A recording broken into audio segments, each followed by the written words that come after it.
Can you hear them? The terrible, terrible screams of all those I've killed. I can. It's not pleasant.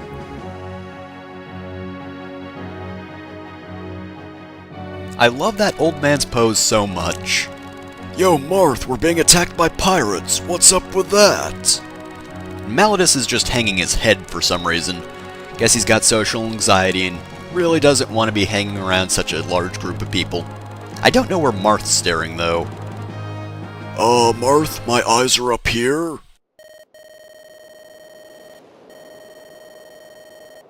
Do they really wish to join our ranks? They do realize I've killed pretty much every unit that's joined me, right? I mean, I'd think most Altian soldiers would want to leave the army, but if they're excited, then sure, whatever floats their boat. I am gonna have to kill them off later, though. And by later, I do mean within this chapter. Really, I should probably just keep like 12 or 13 units at all times, rather than killing off every person I don't need. Then I don't have to have young, impressionable soldiers join me, hoping to save their homeland, but in reality I have to kill them off.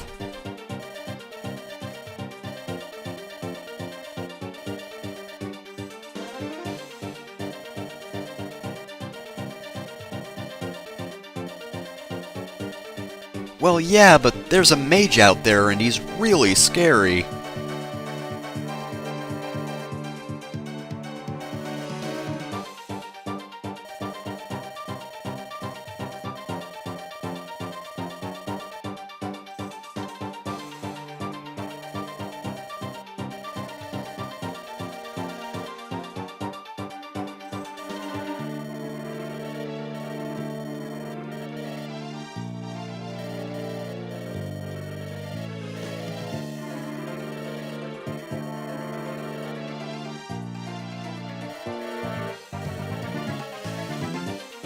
We will wait for this help, quote unquote, if it even is help.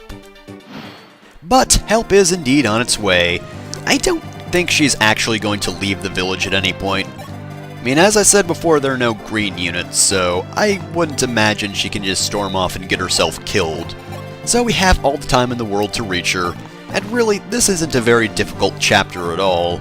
I don't quite know why. I mean, yeah, we've had to kill off a lot of units, but wouldn't that just mean that we have a better chance to make our normal units stronger, or whichever ones we're going to be using?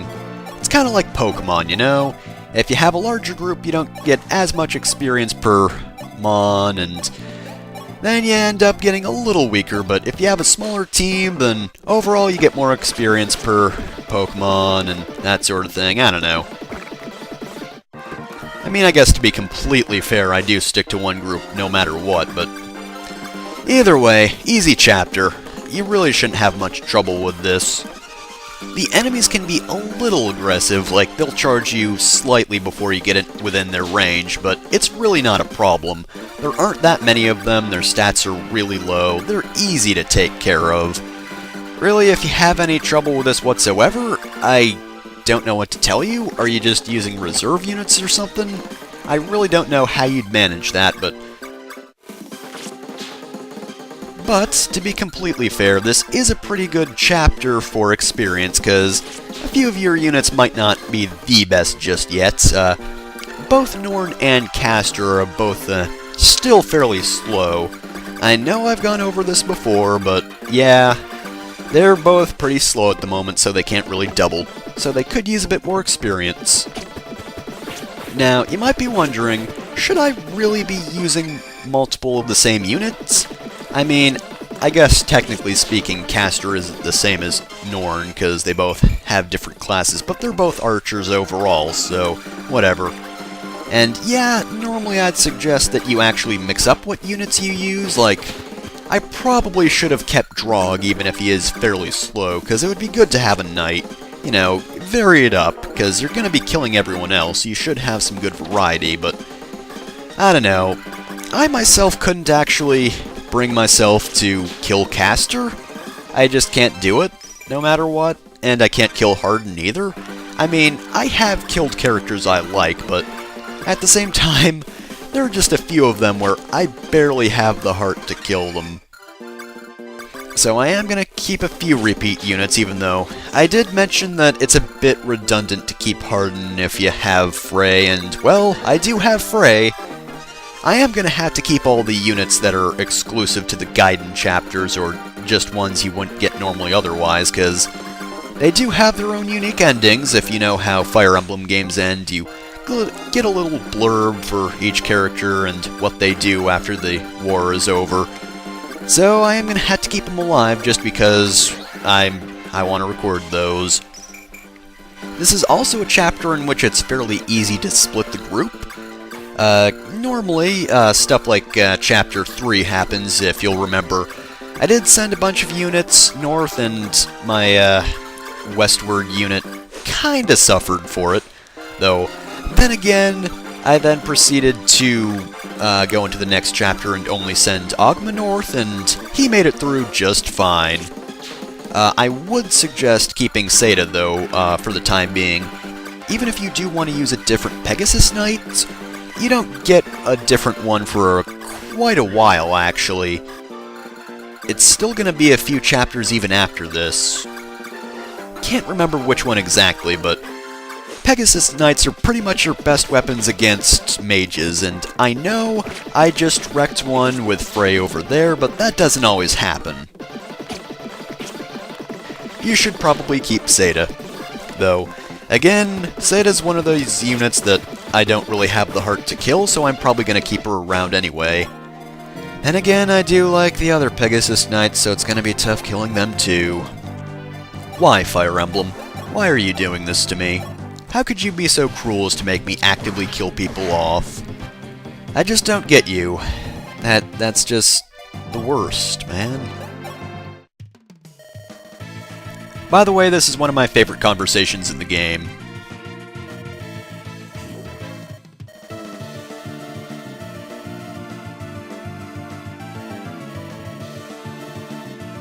Are you blind, stupid man-child? And Marth got wrecked. I mean, I like Marth and all, but that's just hilarious. He got told.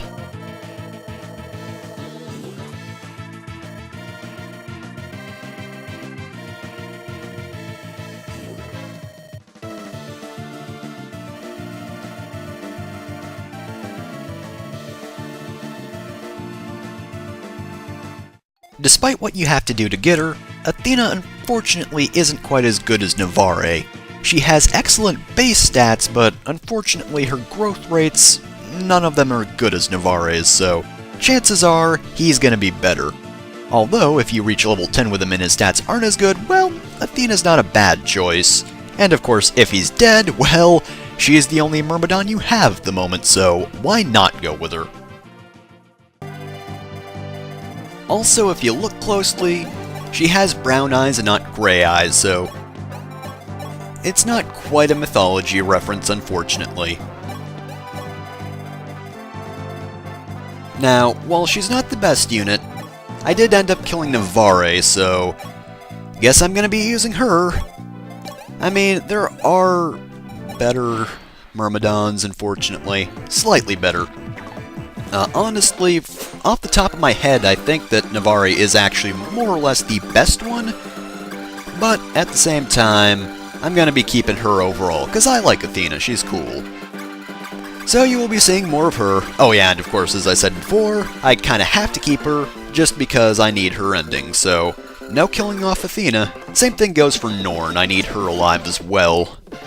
These jerks don't have endings though, so I can kill them off. And yeah, as I said before, I don't even know why that guy has an Armor Slayer. I mean, that's pretty much his only advantage. Other than that, there's really no chance for him to actually do much of anything. So, don't bring a knight, basically, but you really shouldn't be doing that anyway. I mean, I know I don't particularly care for knights in the first place, but to be completely fair, they are bad for chapters like this. I do believe I mentioned it back in Aurelus, actually. Actually, no, it was in Chapter 6, not the Aurelus Plains, but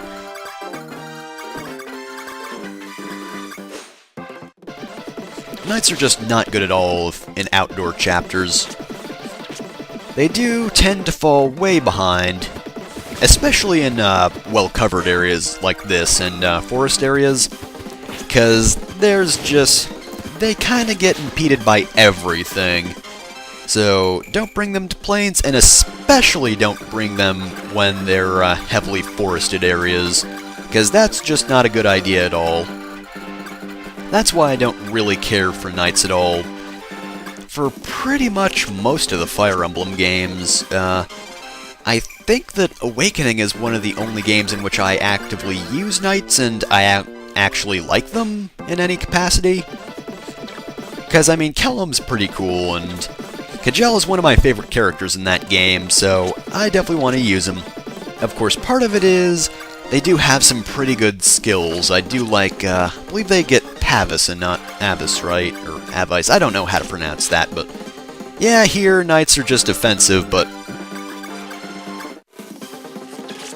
what does it really matter if you want to move quickly?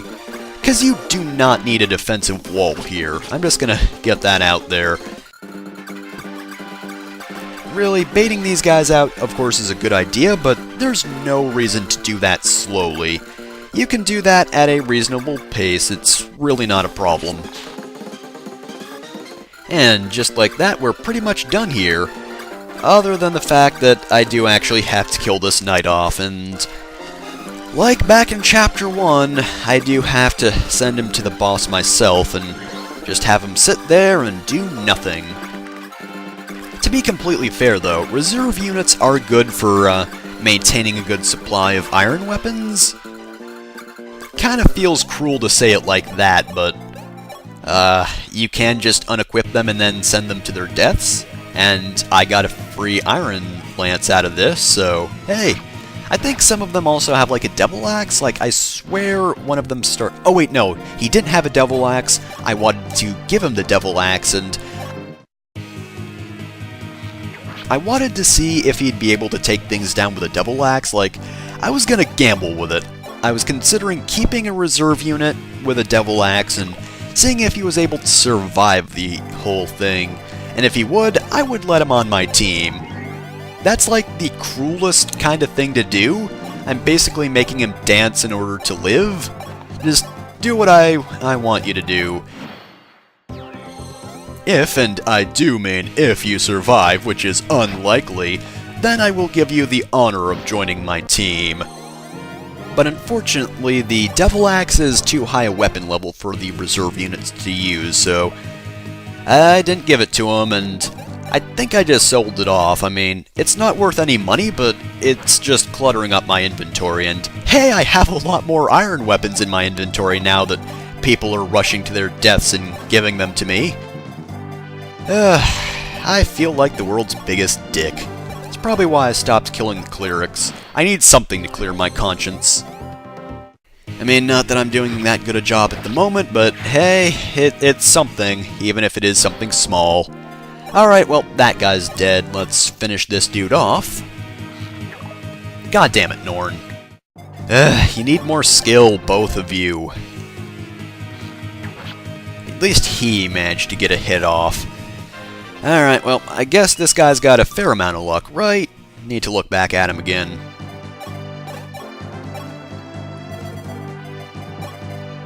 No, he's got 0 luck. Huh. I guess my archers are just that inaccurate, because he is using a steel axe, which, due to weapon weight, is actually a thing that will actually slow you down and make it easier for people to hit you. That is actually a thing in this game. You probably haven't really heard of it. They stopped using it in the next game, New Mystery of the Emblem, because it doesn't really make that much of a difference anyway, but different weapons have different weights to them, and depending on that weight, they might lose some accuracy, and actually no, I think it's only a void. Though, to be fair, that is problematic for mages, because you actually negate weapon weight depending on your strength, and that is also true for mages, who never actually get strength, so higher level tomes are hard to wield just because they can never really get enough strength to actually properly wield them.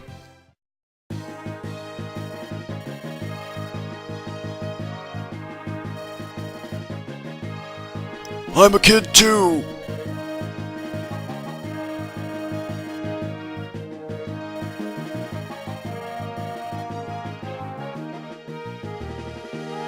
Yeah, just think, in an alternate dimension, I had more than 15 units and we never heard about this. And those children would have remained kidnapped, and Athena probably would have died. Holy crap, you're probably dead in a different dimension.